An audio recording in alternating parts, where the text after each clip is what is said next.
This is the Relevant Podcast.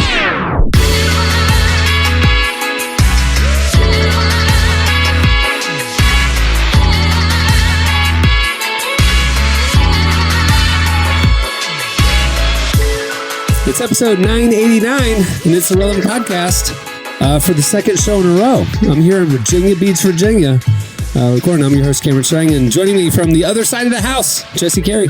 Hello, hello. From San Diego, California, Gabrielle Griffin. Yes. Hi, guys. I forget. I don't know. You guys are all over the place. I've been here a while. I know. Okay, and then are you still in Colorado, Emily? Yes, I am.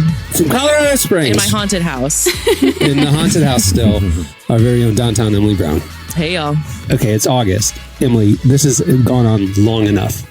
You are somewhere different every time we talk. I know I'm traveling summer break, right? Summer vacation, different things like that. But it's a problem, and we need to talk about this. Where are you going next and why?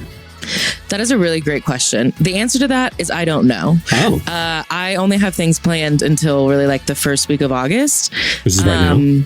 Which is right now, yeah.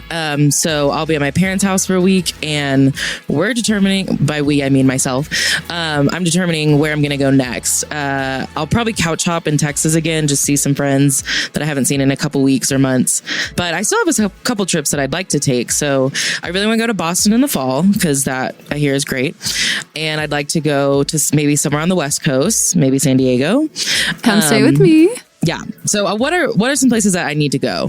Because I mean, there's literally a million places. Well, I've heard fantastic things about Boise. Yeah, last episode. Boise, Idaho. If you go to San Diego, spend time there, and then kind of head up. Go LA, go up the coast. That is like my absolute favorite drive, my absolute favorite part of the world. I mean, I'd do that with you, Emily. Like, I would 100% do that with you. Ooh. Oh, yeah. We're on the same work schedule. We should do it. Oh. Ooh, okay. We're going to talk I think we just nailed down. Yeah. Let's do it. Emily, I so appreciate just the lifestyle, though. Just, kind of flying by, just. Jesse, it's called homelessness. Homelessness by choice. By choice. Voluntary homelessness is. I think it's awesome. I love it, Emily. I love it for you. Yeah, it cool. suits you. Yeah. So West Coast is what we're determining is on the horizon for you. You're going to couch surf, maybe West Coast. Yeah. Fall, you'll do some fall places like where there's leaves and stuff. Mm-hmm. Okay. I might go see apple orchards and such. Yeah. I might go see Tyler, pop into Paris again. Who knows? Truly wherever the wind takes me. I just don't really have any plans. I'm very much a type B person. I would be curious to know how a type A person would live this lifestyle. I don't think they would do well. No offense to type A people, but what's type B? Like, what's the difference? You got to be laid back. She's laid back. Yeah, type B is like laid back. Not that you don't make plans, but you don't need plans. And I think like a type A person, they would have planned out the entire year. I'm truly doing like a month by month or week by week basis on where I'm going to live. Is there a type C? And where do these types come from? How many types are we talking? Have we got a whole alphabet? Because I only hear about type A. I feel like type A and type B is standard. Like, that's just standard you're either for like conversation. Big planner, you're not a planner. I really don't know what type C would be.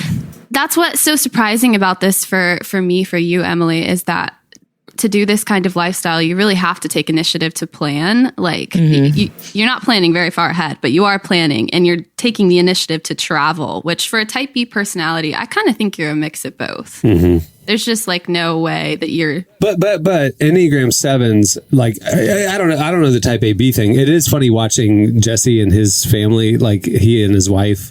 Like, she's the type A, he's the type B, I guess. Or like he said, maybe there's a C in there somewhere. But like, she's like planning, making sure that everything's buttoned up and taken care of. And Jesse's like, oh, okay. Like, he's just going with the flow, which is, I think, a really cool dynamic. And a lot of marriages are like that. It is interesting to do it as a solo person, because you really do have to wear kind of both hats, where you're flexible, but you do need to like make sure the reservation is booked and that your flight is, so it is interesting having to wear both hats. She's a good planner. Have you run into any issues where like you forgot about something? Oh, I'm sure. Actually, no. I've been pretty good about I like the big things like flights and Airbnbs and stuff. Some things I just don't quite figure out until maybe a few days before. So like when I knew I was coming to Colorado, that's a 10-hour drive from where I was in Dallas. And I didn't decide until the week of like, oh, maybe I should split up a 10-hour drive and not just do it all by myself. So like I was at last minute, I was like, let me book a hotel somewhere just so I can have like a little bit of a break. So, but even then it was like a few days before. I still planned it, but maybe a more organized person would have planned that back when they actually booked the Airbnb. So yeah, I guess I am kind of wearing both hats. To clarify, I'm also an Enneagram 5, not an Enneagram 7. No. But I was thinking through the lens of an Enneagram 7. It's like, I would jump into the adventure of what you're doing, make memories and spontaneous and let's go and like, let's find friends all over the country. I would do that, no question. So I know that, and I don't think that's a type A or B thing. Like that's my Enneagram type. I would be drawn to what you're doing. So I'm just curious about how that all kind of factored in too, but just how you're wired. Just in case our listeners don't know, Emily, what is your Enneagram? Your Enneagram 5. Enneagram 5. I know, but what is an Enneagram 5? Oh, it's the investigator. Investigator. Ooh, I didn't even know that was. I need to read the Enneagram book. I didn't even know there was an investigator. That's got to be the coolest one. Thank you. An investigator? That is what a great title. It's a really nice way to say that I'm really nerdy and I just research everything. So like I just want like I'm motivated by. Do you have a trench coat and a large magnifying glass? No, but I have a cape. That's what I imagined. I imagine the trench coat. You have a cape and a bloodhound, a loyal bloodhound with you at all times. Yeah.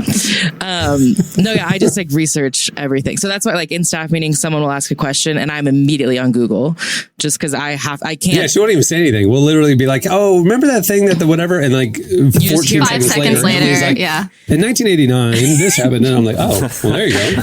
After some investigation. Yeah. Investigator is just a nice way to say nerd. And so I love it. It's fine. I love this for you. Yeah. All right. Well, we have a great show in store for you today. Coming up later, we talked to comedian Joe Coy. You've seen him on Netflix and a bunch of other stuff, but he has a new movie coming out called Easter Sunday. We talked to him about that. At the end of the show, you've heard us do table topics from time to time. Usually we have games or different interactive things at the end of the show. We sometimes do table topics to get to know the cast. Well, we have a very special table topics planned for today. Little Parisian theming. Little Parisian. Why? Our very own Tyler Huckabee has been in Paris, so he's going to bring Parisian table topics at the end of the show. Don't miss it. Stay tuned right now. Up next, it's Slices. I do it over and over again. I'll be the reason you get out of bed, 'cause you would do the same for me. You tell me over and over again, I am the reason you're trying your best, but you would do the same for me. Whenever you need, there I'll be, 'cause you would do the same for me. When I was stuck on my lowest, you would call every day. Then I You're listening to Emilia Tarrant. The song is Same for Me. Today's podcast is brought to you in part by Mercy Ships. Globally, 5 billion people lack access to surgical care. In sub-Saharan Africa, there's only one surgeon for every 200,000 people. Mercy Ships provides free, life-transforming surgeries for people who have little to no access to medical care.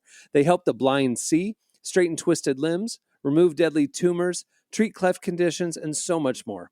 With state-of-the-art hospital ships, they provide safe surgery to children and adults living with treatable conditions, and it's completely free of charge. They do all this work with an all-volunteer crew of professionals who donate their time and talents. Surgeons, stewards, nurses, engineers, and more make the world a better place. Your donation today provides free, safe surgeries to people in desperate need of help. All gifts are matched, so please donate today at mercyships.org/relevant. Today's podcast is brought to you in part by Tim Tebow's book, Look Again. Have you ever wondered what would change if you truly believed you were infinitely valuable to God? In his New York Times bestselling book, Look Again, Tim Tebow reveals the powerful truth that when we learn to see the image of God in every person, including those we struggle to love, everything changes. Tebow shares incredible stories from his work with people the world often overlooks, and it will challenge you to stand up to the lies, rediscover the worth that everyone has, and impact the world for good. Find Look Again by Tim Tebow, available now wherever books are sold. Okay, it's time for Slices. what do you have, Jesse? All right, so there's a really interesting story that has kind of been circulating this week that kind of shows the power of social media, but also its ability to be manipulated. You guys might remember back in 2016, 2017, Zack Snyder was working on one of the DC comic book movies, the Batman versus Superman. Yeah, unfortunately, he had a family tragedy and had to leave the project, and had another director come in, and a lot of fans were not happy with the final product. And so for a stint of a few months, rabid comic book fans would tweet about releasing the quote Snyder cut, basically a cut of the film that Zack Snyder, he claimed to have all this extra footage from when he was shooting it and storyboards for different like plot lines and stuff that just never got made. And it seemed like kind of an absurd proposal because there wasn't really any precedent for another version of a big blockbuster movie just kind of being re-released with a different director, kind of editing it, shooting new stuff and taking it a different scene. But the fan feedback was so huge that Warner ended up eventually greenlighting it, and now you can watch the Snyder Cut, like a 4-hour version of this movie on HBO Max.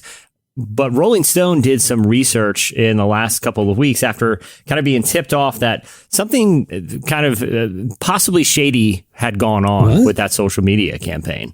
They found that 13% of all of the tweets that, this kind of upswelling of fan support for this new version of this movie, that 13% were actually bots programmed to kind of fuel the fan flames and push this over the edge. The thing is, it worked. Warner actually spent money and financed this movie based on fan interaction. But what they found was a lot of that fan interaction was fake. Now, they don't really know for certain who's responsible for these bots.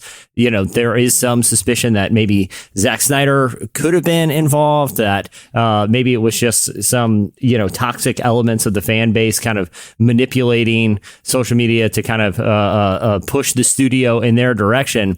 But the implications of the story, when you think about it, that's pretty crazy that a relatively small number of people using, basically kind of misrepresenting identities online, pushed a major studio to spend tens of millions of dollars on a project based on their perception of what fans wanted, when reality, the group of fans was significantly smaller than what the studio believed, because there were bots programmed to try to get the studio to make this movie. Wow. That's crazy. Yeah, but the crazy thing is, it worked.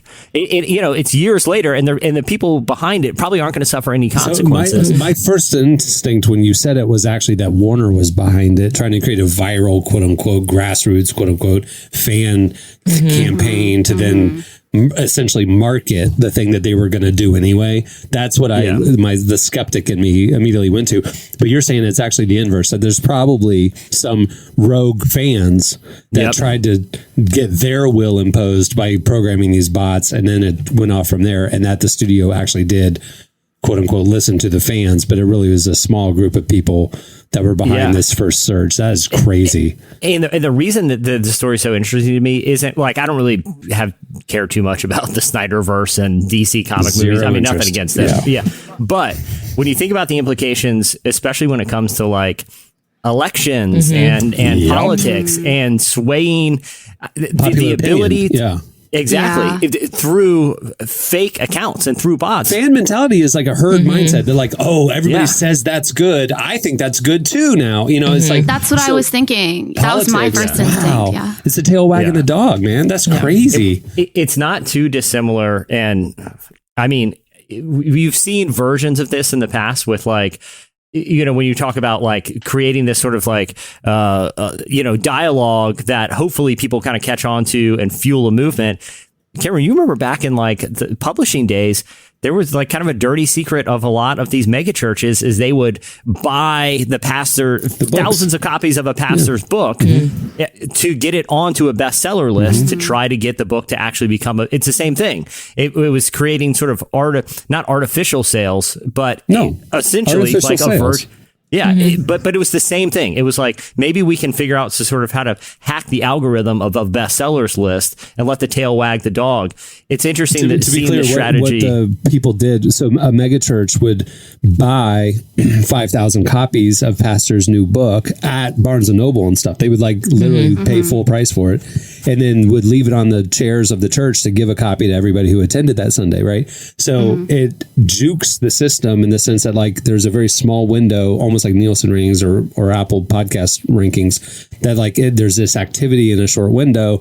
And so now it's at the top of the charts. Well, then that creates this perception that it's a successful book and there's a lot of fans reading it. And so like, I'm interested in new books. It's on the bestseller table and now I'm going to buy it. And so that fueled long-term sales. Or they'll speak at a conference and the pastor himself will buy 10,000 copies for everybody at the conference. He's losing all that money, but in long term, he's going to make it way back because now he's going to actually, it's going to propel thousands of more sales because of the fake awareness. It's crazy that they did that.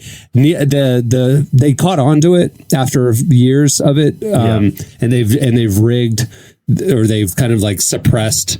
If they see a lot of things coming from one point of sale or something like that, like they'll neuter it and whatever. But it took them a while to catch on, and it worked for many years. Yeah, and that's and to me, like, there's always going to be, people. I mean, and that was people in ministry. Yeah. You know what I'm saying? Like that. It I was going to say, there's always unethical going to be. on one hand. I mean, they were paying for it and they wanted to give it away, but it was absolutely unethical on the other because they were creating a perception that wasn't real. Yeah, exactly. There's always going to be bad actors that are going to find ways to hack the algorithm, whether that algorithm is some sort of analog thing like a bestseller list or it's some sort of fan uprising to get a movie made. This is just another example of I feel like the need to be cautiously skeptical about a lot of, well, let me say this.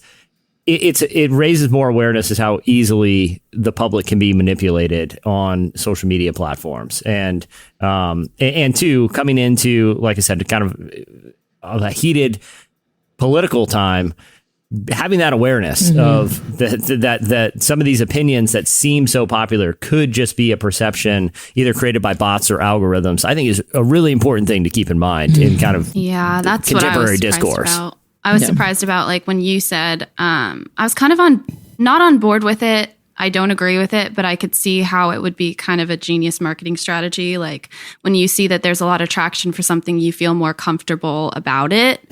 But at the same time, misrepresenting people's identities really doesn't sit right with me. Like that is a really scary thing if you think about it. Yeah. And like when it comes to obviously it's one thing if you're, just messing with Hollywood movies, but like you said, like with politics, that can have a lot bigger implications for how our world works. And so obviously I would say most people agree that using bots to propel an idea is unethical, but is there any sort of like legality stuff to, like, if they were to figure out that this person fueled the bots, do they just get a slap on the wrist or what happens? Who's going to slap? What is it? I mean, it's just social media. Yeah, it might be like a terms of use violation, but I don't think there's a law. Well, it depends. Are they using people's actual photos or are they getting it? Either way, if they're misrepresenting somebody's identity, that I feel like there would be a legal angle there. Nope. Like if your picture was used as a bot and it was acting as though that person was speaking. Nope. It's just a social media account. Yeah, I don't. What? Yeah, That's I don't know. Yeah, I don't know it's just if there is. catfishing, I guess, at that point. It's catfishing. I literally have like 23 accounts of various genders and ages, and they're all very good looking. And I have plenty of conversations with plenty of people about very interesting ideas, all over the world. It's just the way I pass my time in the evenings. And there is a small army of people who sound like me on social media trying to get a new Ernest movie made. We need, we just need it. And the people are speaking in a very small corner of Twitter. And so listen, I do have a question though. This is for real. If you were a person who created all these catfish accounts and bot accounts and you were afraid that you might get caught or you might, your IP address might get found out, what you would want to do is stay very transient. You'd want to not have one location where you can be tracked. You'd probably want to week by week just kind of figure out where you want to live that week. Have we looked more closely at Emily's internet history? Oh, I to gotta see go. if maybe she's one of the ones. Undercover. She Emily, was you've got some explaining. exactly. Yeah. I'm just saying. Tisk, tisk. I plead the fifth. I'm gonna tell Elon Musk about this. You tanked his whole investment because of this, Emily. Thanks a lot. Just nothing but bots. You ruined the deal. The question that we need to ask, and I, as your coworker and employer, probably should have looked more closely at, is why are you on the run? You know, really the why. Why do you refuse to have a mailing address? That's really what I should probably. I was called going to off the ask grid. this Yeah. earlier. What is the driving force? Is it just the travel bug? Is it like, do you enjoy doing this? Is it just like a check off Well, the she kind of list has of to your at this bucket point. list? Things have I gotten know. really hard. Things have gotten really bad. The heat is hot. Yeah, I got to stay on the run at this point. No, Have you seen The Born Identity? Yeah. Sorry. I mean, all love to Nacogdoches, but I was like stuck there for 2 years with the pandemic. I mean, I was there for a long time, but I was just like, I felt like I could not go anywhere because of the pandemic. And once I realized that I can travel safely because I'm vaccinated, and my incredible job lets me work wherever I want, I decided to capitalize on the opportunity before I can ever do it again. And Why are you planning on leaving us? Yeah. Where are you going, Ems? She's not going anywhere. She's Like, not "Well, allowed probably to. catch up with me at some point, so I'm just Yeah. assuming. Yeah. I'm probably going to be in jail in the next couple months or something. So. Yeah, you're just anticipating the prison sentence. That's fair enough. Yeah, That's great. so enjoying it while I can. That's smart. I love it. All right, Gabs, what do you have? So continuing with the social media conversation, if it isn't broken, don't fix it, is not a saying that has ever picked up any traction in Silicon Valley, as evidenced by the fact that Facebook is doing yet another big redesign. That's not to say that Facebook isn't in need of fixing anything. It desperately is, but let's not kid ourselves here. A redesigned newsfeed isn't exactly what we need. What are they doing? So instead of doing anything that would actually be helpful to us, the new Facebook will be split into 2 tabs. One designed to help you find new content, stories, and Instagram reels based on your likes. The other full of posts from friends, organizations, and groups you follow. Oh, okay. So that's basically what it breaks down to. The company statement was, "We understand that you may want more options when it comes to sorting and seeing your content." The company said in a statement, "There are times you might just know what you're looking for, say the latest post from your groups, or you may want to encounter fresh, entertaining content." That all sounds like a very long way of saying that Facebook is chasing TikTok. So like the Discover page or the For You page and your following. I mean, Instagram's kind of doing the same thing. I mean, which makes sense because they're the same company, but you know. Yeah. Yeah, but I at least it's like stuff you potentially want to see, not just stuff that you could control, and not just have some mysterious content algorithm serve you random stuff that you don't care about. At least it's some option for customization. Question, you know? if not for work, when was the last time you were on Facebook just scrolling for fun? I go on Facebook a lot, but I use Facebook Marketplace. Oh, you're on there for shopping. Yeah. So inevitably I do scroll the feed because I'm on, like, I will go to check Facebook Marketplace. So I do scroll the feed, but I'm mainly just checking things that are going on in like my actual neighborhood. Like I have pages that you can look at for your actual neighborhood. I don't go on there to like see what people are doing, you know? I mean, if I want to chop it up and just see what's going on in the political realm, you know, I get on there on, you know, just some boomer groups, and man, some wild ideas floating around there, guys. I don't know if you've been on there in a while, but it's getting crazy out there. But it's good to stay in the loop on that stuff. Did they say why they were doing this? Because like some people are saying it's like because they want to get away from like the crazy conspiracy theories being passed around, stuff like that. So they're trying to like neuter that by making the feed emphasize recommended content versus problematic content that your aunt posted or whatever. Like, is it that they're favoring this other content and they're going to try and like sideline the people that used to dominate your feed? Like, I'm just trying to figure out like why they're doing this, other than like you said, maybe just chasing TikTok. Because TikTok has that scrollability that like you used to be laying in bed and watching, like 2 hours later, you're like, crap, I should have gone to sleep. Facebook hasn't had that in years, in my opinion. You know. Yeah. Well, they're trying to point users towards more entertainment by integrating stories and reels even deeper into the Facebook experience. So videos gonna be emphasized. So Yeah. clearly hoping to take out a chunk out of its rivals' chokehold. The younger social media users who have avoided Facebook like the plague. I just don't think the younger generation is going back to. I don't think they're going back. Because No, 'cause we have that's where TikTok. your mom and that's where your mom and aunts are and stuff, Yeah. and you don't want them knowing what you're doing. You're going to post on your Finsta or your TikTok. It's also like, I think because TikTok's so dominant, like the few times that I have scrolled on Facebook, I'll see a TikTok that I saw 2 months ago. Like it's just like, it was posted on TikTok. A couple weeks later, it makes it over to Instagram. A couple weeks later, it finally makes it over to Facebook. And it's just like, why would I go on Facebook to see old content when I could be seeing new content? And so,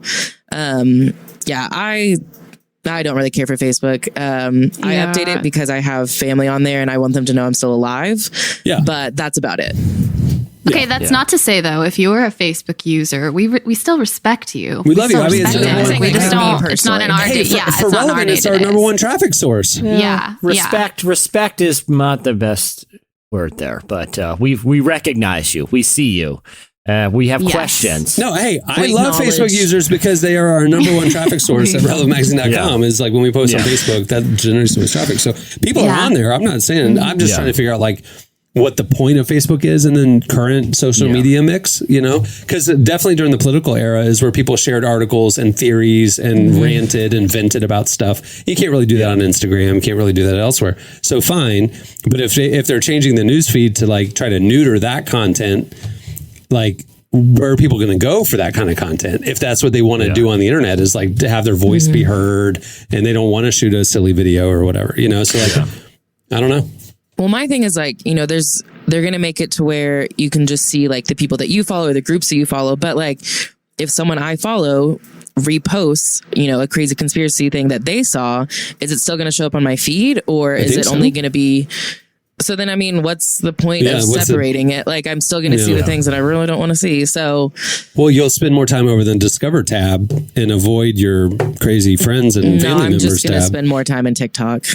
Yeah, exactly. same. Exactly. Interesting. All right. What do you have, Emily?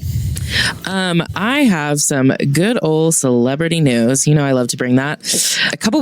Last week, Kylie Jenner, of the iconic Jenner Kardashian clan, posted a photo with Travis Scott in front of their respective private jets with the caption, "You want to take mine or yours?" Now, aside from this just being so out of touch with reality, and the fact that they each own a private jet, a lot of people understandably were upset because, why do you each need a private jet? And so someone started looking, and there's a website where you can track, any flight really in the world.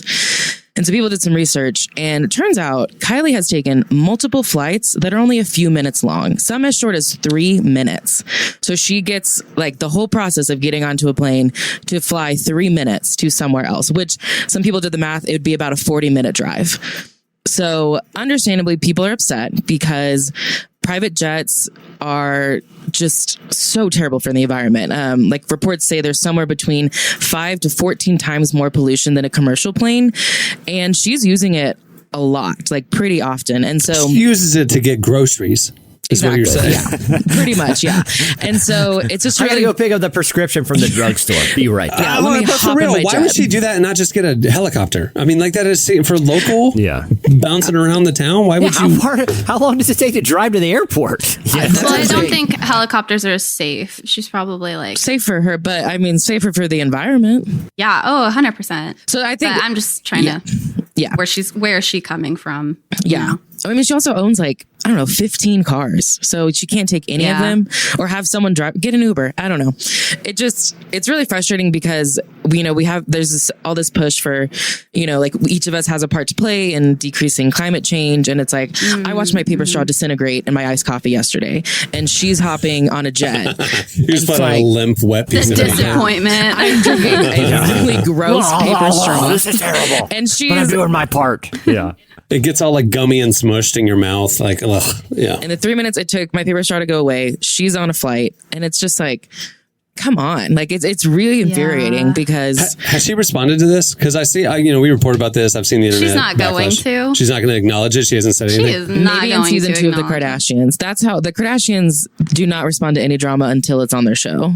That's the I'm way going to they tell you, work. if she does, her response is going to be that it's just about timing. So while it might be a 40-minute drive, she might have made her schedule so tight all throughout the day that she has to fly to different appointments. Yeah, I feel like helicopter. that would be her excuse.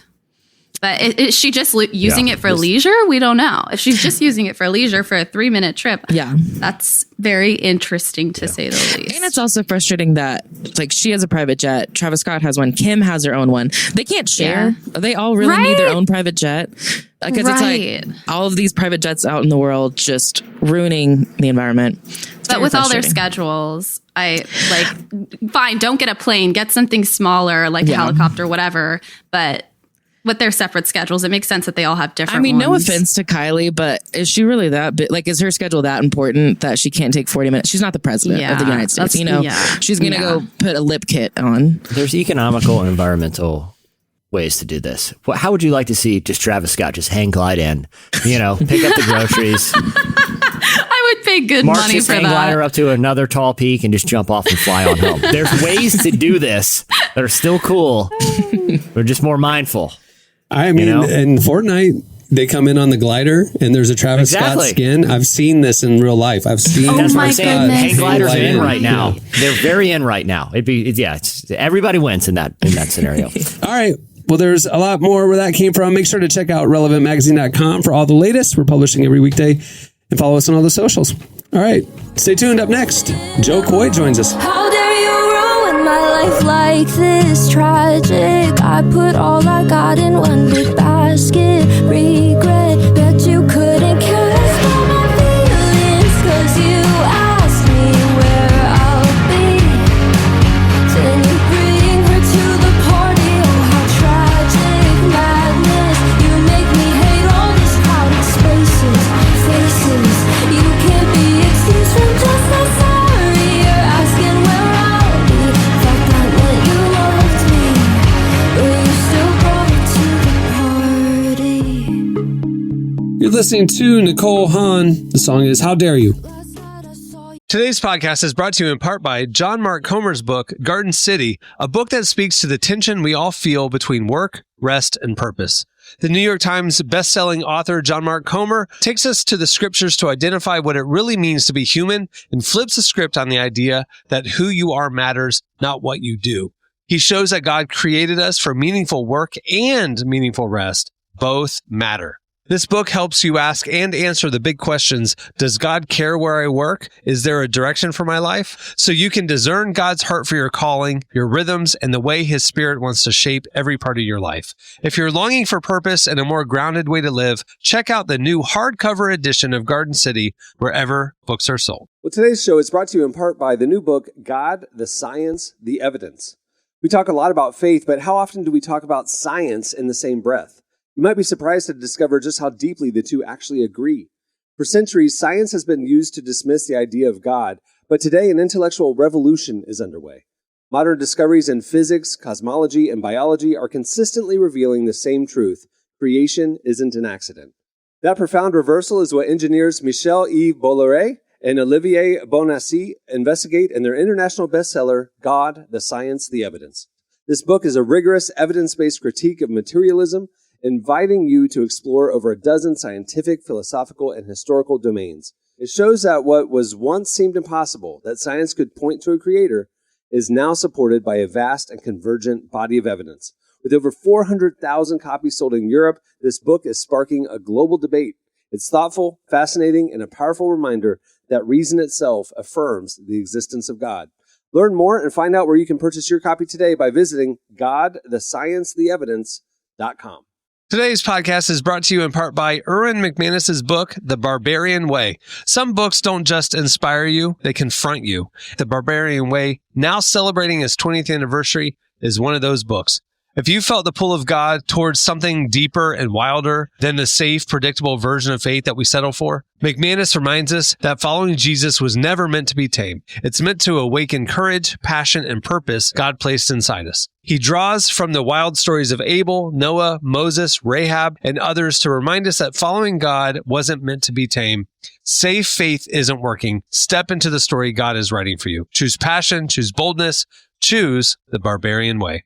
Available now wherever books are sold. Where our guest today is stand-up comedian Joe Coy. You've seen his specials on Netflix and Comedy Central. And coming up this week, you'll be able to see his new movie, Easter Sunday, based on his real-life experience as a stand-up comic, balancing his career and his Filipino-American family. Our very own Tyler Huckabee talked to Joe about bringing his experience to life in the movie and what he hopes audiences will take away from Easter Sunday. Here's our conversation with Joe Coy. Joseph, are you coming for Easter? I don't know, Mom. I'm really busy. I just tested for this pilot. You're going to be a pilot? A network pilot for like a TV show. Ah, you're playing a pilot on the TV show. No, a lawyer. You could have been a lawyer if you only applied yourself. Little father and son road trip. It's gonna be fun. Easter Sunday is like the Filipino Super Bowl. I'm curious about the kind of the initial concept of even how you came up with the general idea for this, and from first like an idea in somebody's head all the way to the screen now. What was that journey like? The cool thing about the process of this movie was the special Coming in Hot, my second one that I shot on Netflix.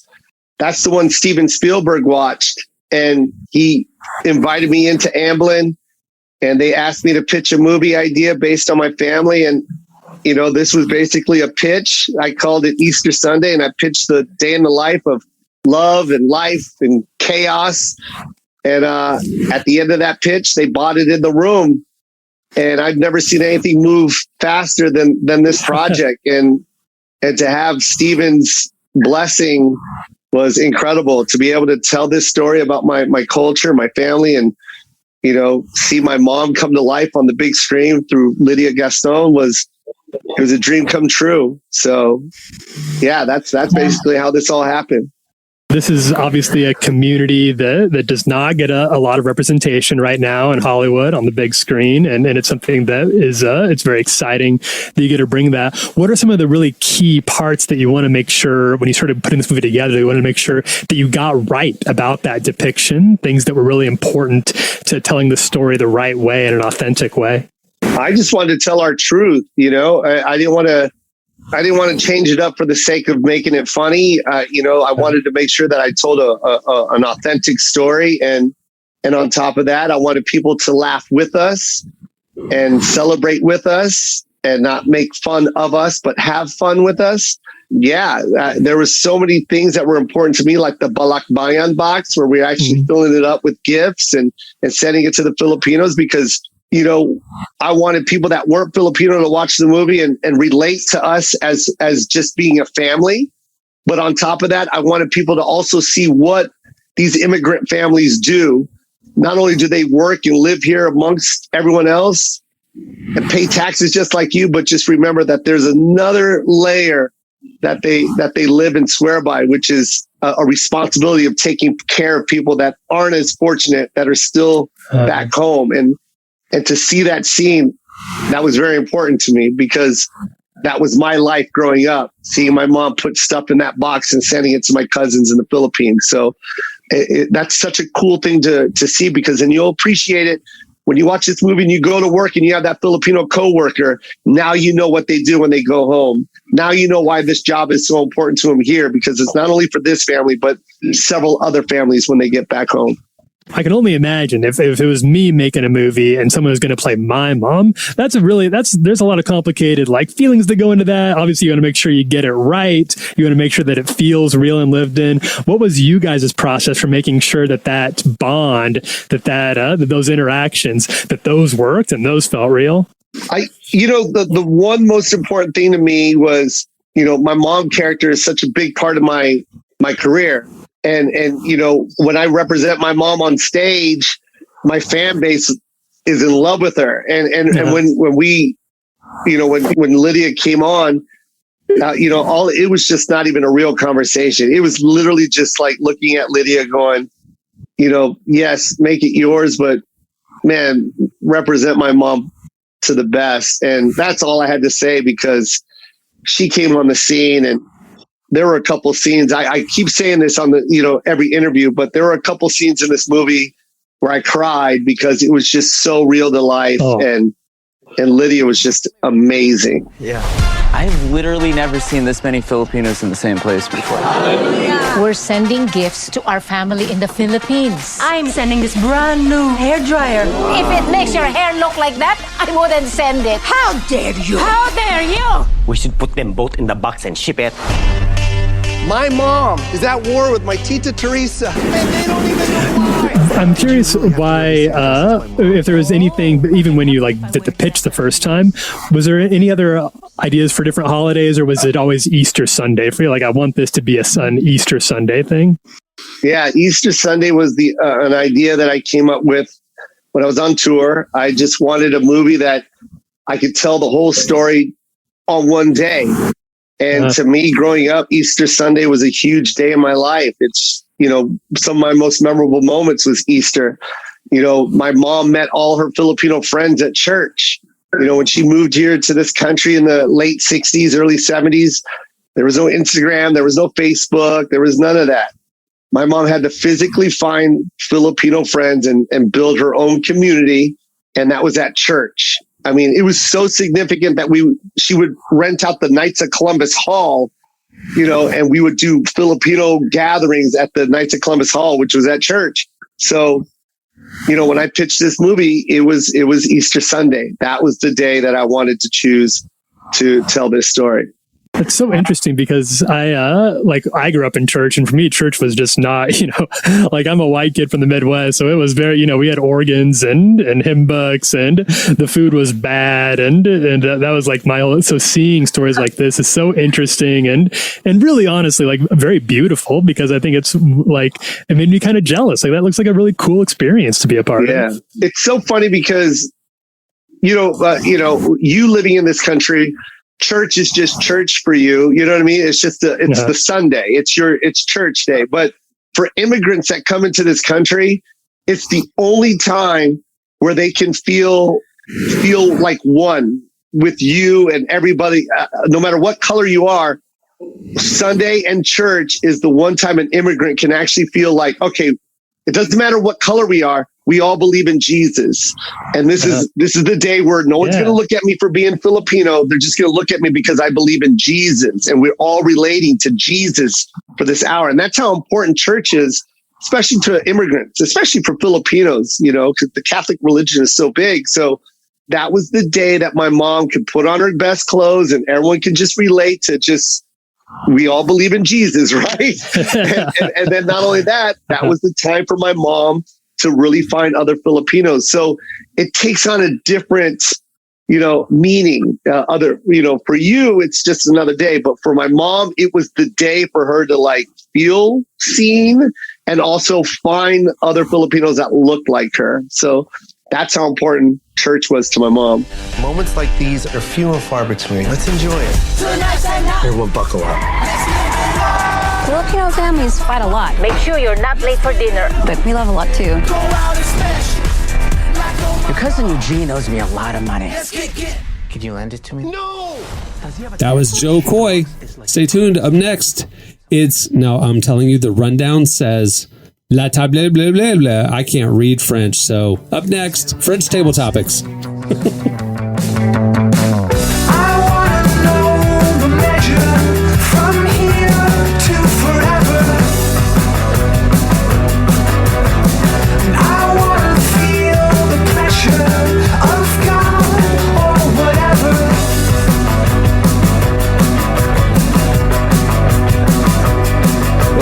Days it's so hard to relax.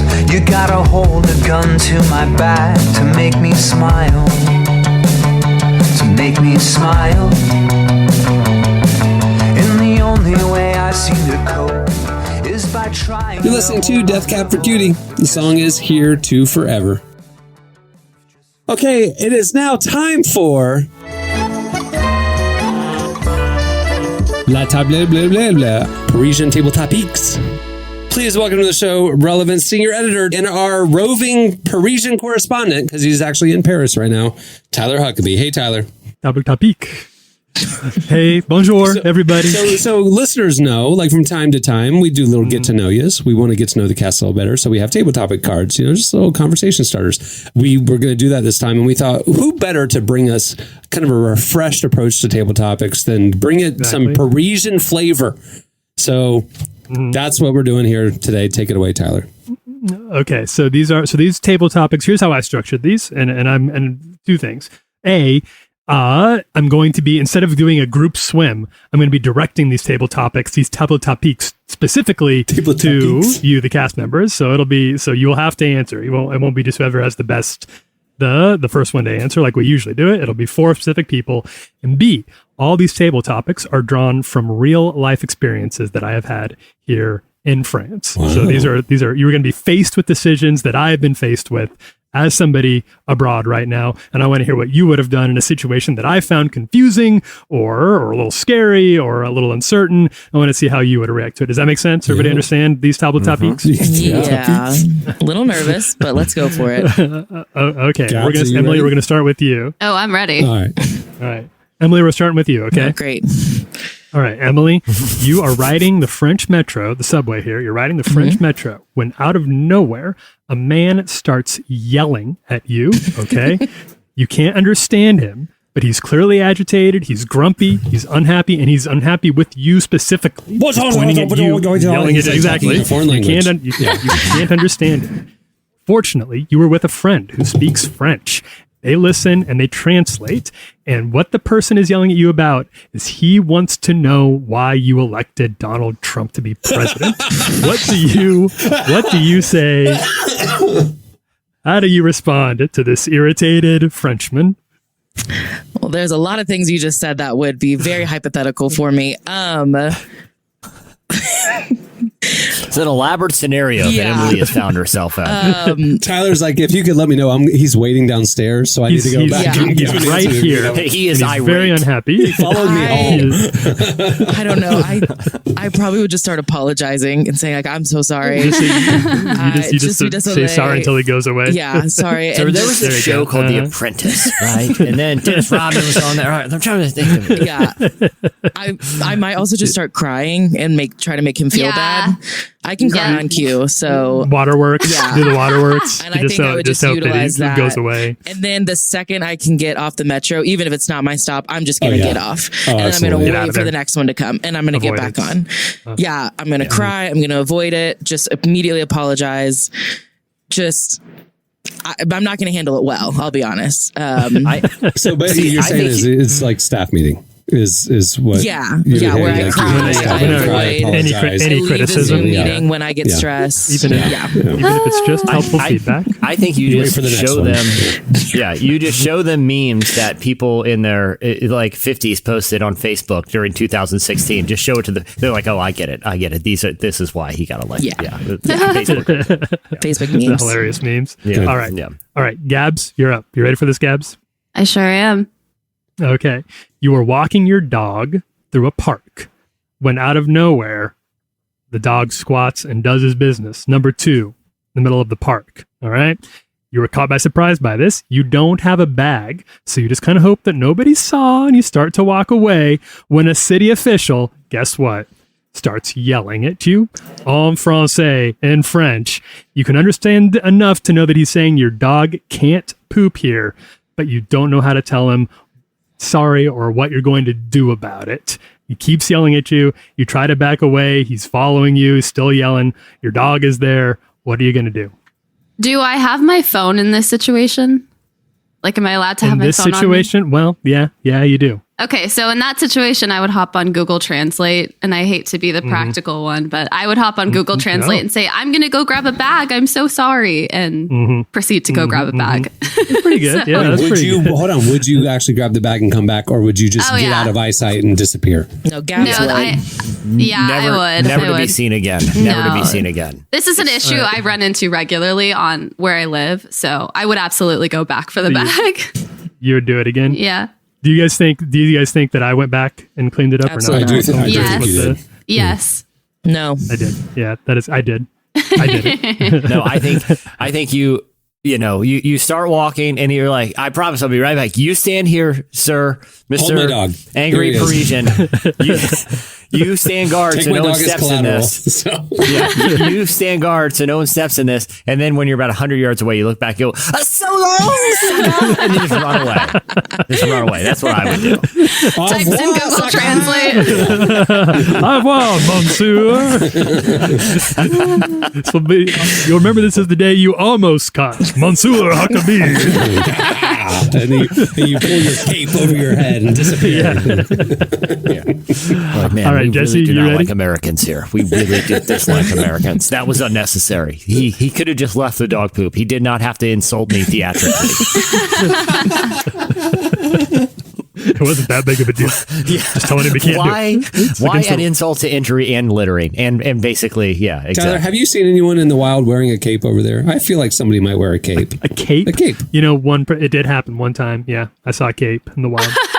Yeah, it was true. Yeah, I lived it. Can you imagine the dramatic flourish that you would have, the opportunities to make an emphasis with it? I mean, I think about it. I think about these things. Yeah. I think a cape would be a lot of fun. yeah. They're going to come back. I'm maybe ready as soon as they do. Were they ever in? I don't think capes were ever in. I think in, like, have you the seen the 1800s, Renaissance? royalty. Oh, yes. But It was a I little thought- while ago. But what in the era of capes? Okay, like when people actually wore them, and they weren't like vampires or superheroes, right? When capes were just something you had in your closet. What function did they serve? Just Cold. keeping your back warm? Yeah. they were like a jacket. You just don't stick your arms in it. So Yeah, it's like exactly. you just Why? tie it around. Why? it's a jacket you Why can wear not- over your suit or your dress. Yeah, It keeps you Have you warm. seen them? Fur. They look pretty cool. Just I'm saying. just saying, why not put They weren't arms like in that Superman thing? capes. They were like had fur, right? They were like fur lined, Yeah. more like a gladiator thing, Yeah. right? So it wasn't just. No, it makes no sense. I'm not going to walk around with like an Afghan just thrown around my shoulders like a blanket. That looks like I got the flu. Okay, that's what you do when you're sick. You walk around the house with a blanket thrown over your shoulders. It's no functional purpose of the cape. I think only dramatic people wore capes. Jesse, you're missing the point. It's aerodynamics for speed. Clearly. When you're flying. How else was the Phantom of the Opera supposed to disappear with a flourish? If he didn't, was he going to do that just with like in a short sleeve T-shirt? I mean, how can you do anything with a flourish without a cape? I mean, really, it applies to all situations in life. Cape is a flourish. Imagine leaving your classroom.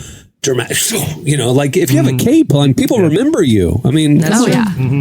Oh yeah. It is. What do you feel like is more? If you had an interaction that was more dramatic, like an eye patch or a cape? Like which one do you think? Eye patch. No, Eye cape is more patch. dramatic. Eye patch says this guy got into an accident. I'm not going to draw attention to it because it's probably a scar. You're probably wounded. A cape is a choice. You're doing that for flair. That's dramatic. Exactly. I just feel like when That's somebody true. has an eye patch on, I feel a little insecure looking at them directly. Like I don't want to make them feel insecure about their eye patch. So Gabs, I was wondering why you had why you had no pirate friends. And now I know why. I It's feel just too like awkward for the you. eye patch would be more dramatic because, like, anybody can buy a cape, but like to put an eye patch on, like you have to have something happen.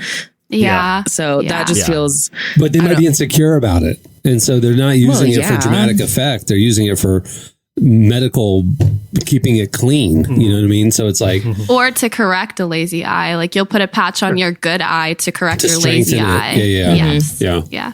I had, like at the eye doctor, they put patches on your eye if they've diluted your eye sometimes, So anyway. All right. All right. Last one. This will be really fast. Jesse, you ready?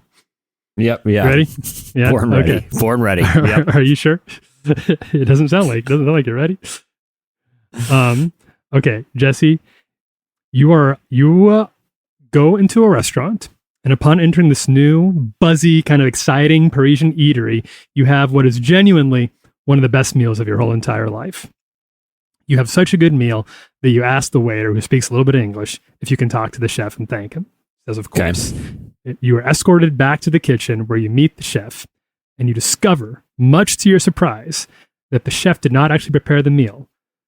It was actually prepared by a small rat Shut up. under the chef's hat. You went Pulled there. his hair and operated him like a mecha, sort of like a Power Ranger type situation. and the rat was really the one who made the whole meal. You are a restaurant critic in this situation, and you now have to write a whole review of this restaurant. How exactly do you handle this? Well, Tyler, everyone's very fortunate because, as Cameron can attest, I have a lot of French neighbors, and so I'm very, very familiar with French culture. Very true. Okay, Oh, sure. Yeah. so I've their been in first this. The funny thing is, Tyler, I've been in this exact scenario at several of my neighbors' homes. I have found Their kitchen's overrun with rats. that most French families have trained pet rats that prepare elaborate meals for them and their guests. The kind thing to do here is to get a comically stereotypical piece of cheese with holes in it and just hand it to your little rat friend. Pat him on the head and then do the thing that transcends language barriers. You just rub your stomach in a circular pattern and go, and then the rat tips his little hat to you, and you give each other kisses on the cheek because it's French. And then you slowly back out of the kitchen without ever breaking eye contact. It's an elaborate ritual, but You're exactly right, Jesse. You're exactly right. cheek itches. I caught it yesterday. Jesse had a neighbor come over, and they were moving away, and so she was saying goodbye. They'd all been very good friends for a couple years. And she came in and greeted Dana, and they hugged and and then she came over to greet Jesse to say goodbye, and she went to do the 2-cheek kiss to Jesse, but Jesse felt awkward after the first cheek and pulled out. I didn't do the second cheek. on the second one. Oh, I'm you across the can't do room. that. No, That's it. You got to she do was both or nothing. uncomfortable, and then it was just like awkward. And I'm across the room going, "Oh no, you don't subject the 2 cheeks." Both or nothing. No, okay. Yeah. Look, I have a lot of interactions with French families. I've never nailed it. It's never not been The awkward bees. one time. Yeah. It has The bees. like you got to understand how many I could times see you this. tense up the moment she walked in the room. You were like, "Oh no!" she's Because gonna- I knew it was Yeah, coming. you knew I knew it was coming, You knew it. and I never knew which one first. And what Left if first. What if I go for the wrong one first, and or it's just a straight on situation? Like it's. I mean, it's everyone here. It's very common. It's like Oh, I know. It's just how you say hello and goodbye here. It's very. I've had to get used to it. Jesse, just put on your imaginary cape and handle it like a champ. That's right. The thing, Then I got exit my own head about it. with a I got my flourish. own head because I think she knew coming in, like, oh gosh, this is gonna be weird. She's not gonna do it. She's French, okay? Yeah.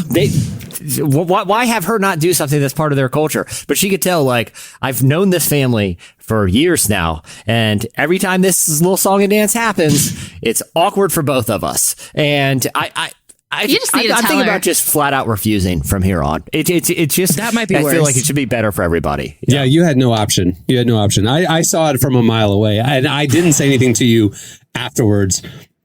But I saw you got tense and your Everyone saw. awkwardness, And and it was so great. I enjoyed it. No one needed to say anything. Everyone observed the awkwardness. It's just the fact that she knows it feels awkward for you. Like she knows. Oh yeah, I think she feels like she's going to break you one day, though, and that no, she's you'll. gone now. She left. That was the final goodbye. She went back to France. You didn't even. Wow! Never on the again. final goodbye, you couldn't. just Couldn't even it? do the 2-cheek. He I bailed botched after it. one. I botched it.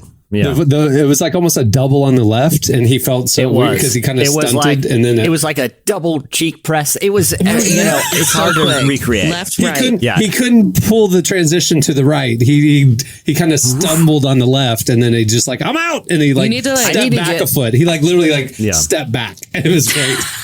You need to like great. stand Like in it- front of a mirror and just practice like bobbing your head, like Just practice with Dana. Just or get yeah, the or a rhythm real down. human too. Or just, Yeah. I need one of those like heads that they use in like haircutting school where you can practice Where you haircuts can on. just shove it out and let Yeah. them kiss that. Yeah, it's just a mannequin head. I don't need the whole mannequin. I just need the head. Yeah. And I can learn to cut hair too. Yeah. And I can learn to cut a snazzy French haircut as well if I have a minute. All right. Well, that'll do it for Parisian Table Topics. Thanks a lot, Tyler. It was great. See you soon. See you next time. Thanks, guys. Bye. Well, before we wrap things up, I want to thank Joe Coy for joining us today. Make sure to check out his new film, Easter Sunday. Don't want to miss it.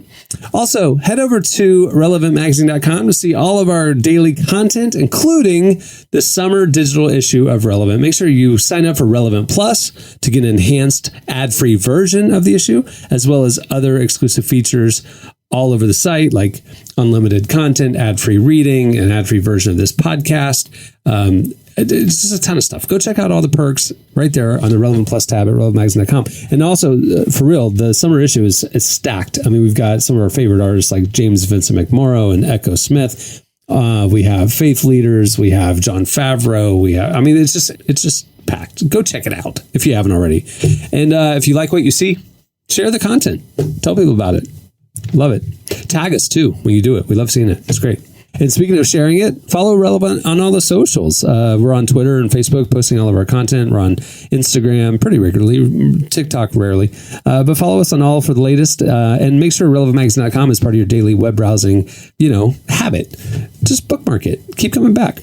Also, while you're at the site, every weekday, make sure to check out the faith section where we post our daily devotional series, Deeper Walk, which is presented by Lumo.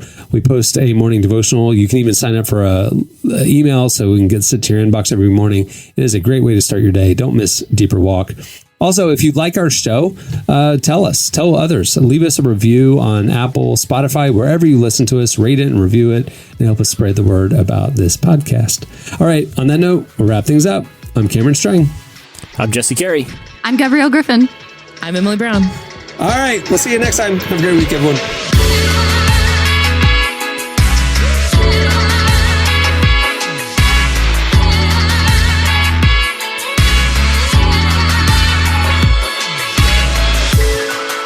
Thanks for listening to the Relevant Podcast. Check out our features, interviews, and news updates every day at relevantmagazine.com. And make sure to follow Relevant on Facebook, Twitter, and Instagram for the latest.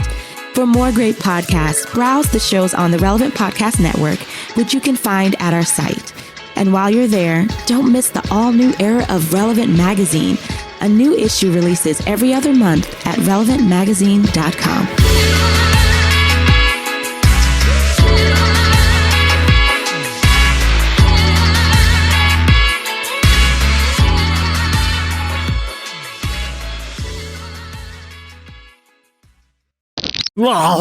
This is terrible, but I'm doing my part. Relevant Podcast Network.